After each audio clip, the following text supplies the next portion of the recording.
Hey everyone, and welcome back to Ordinary Stories.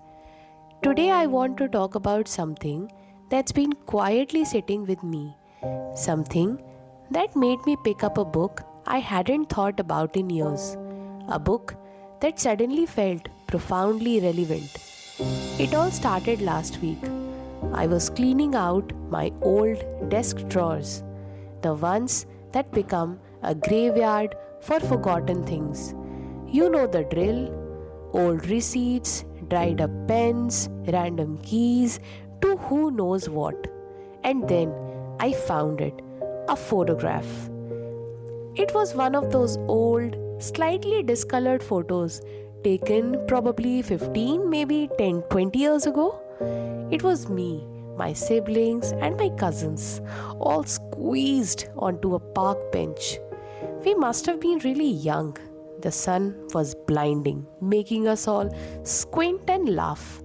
The most striking thing about it, though, wasn't the sheer joy radiating from those little faces. It was the color. Not just the vibrant green of the grass or the faded blue of our clothes, but the way the sunlight hit everything, almost painfully bright, casting these long, playful shadows. And beneath all that visual vibrancy, I could almost hear it, the cacophony. My little brother complaining, my older sister teasing, the genuine, uninhibited laughter bubbling up from all of us. The kind of laughter that isn't just a polite chuckle, but a full body experience that makes your sides ache and tears prick your eyes. As I held that picture, really looking at it, a strange feeling washed over me. It wasn't just nostalgia, it was almost a sense of disbelief. Like, did I really feel all that? Was life really that loud, that bright, that wonderful, messy? Because, let's be honest, my life now, and maybe yours too, it's comfortable, it's efficient, it's safe. My days are pretty structured, and I generally know what to expect. There's a certain calm to it, a predictability that I've honestly come to appreciate.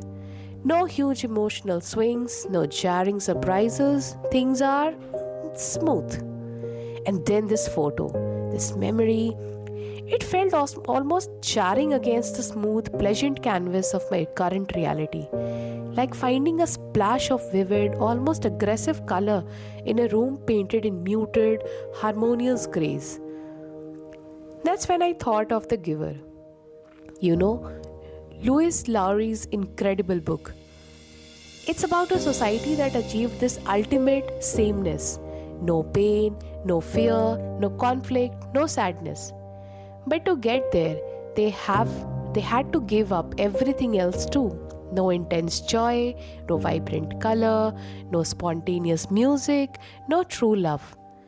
They even eliminated individual choice. All those memories, the good, the bad, the beautiful, the ugly, were held by just one person, the giver. So, the rest of the community could live in this blissful, ignorant comfort. And looking at that photograph, feeling that ghost of sun and laughter, I realized sometimes in our pursuit of comfort, of stability, of sameness in our own lives, we might unknowingly be doing something similar. We mute the extremes. We avoid the potential for deep pain, yes, but in doing so, do we also dull the potential of truly incandescent joy? Do we trade the vibrant hues of life for a more manageable, less challenging palette of neutrals? That picture, that small echo of boisterous laughter and blinding sunlight, it was my tiny memory received from the giver, if you will. It reminded me that the richness of life isn't just in the smooth, predictable days, it's in the sharp tastes, the loud sounds, the sometimes uncomfortable brilliance of truly feeling everything, even the messy bits. Because without those, are we really experiencing life in full color?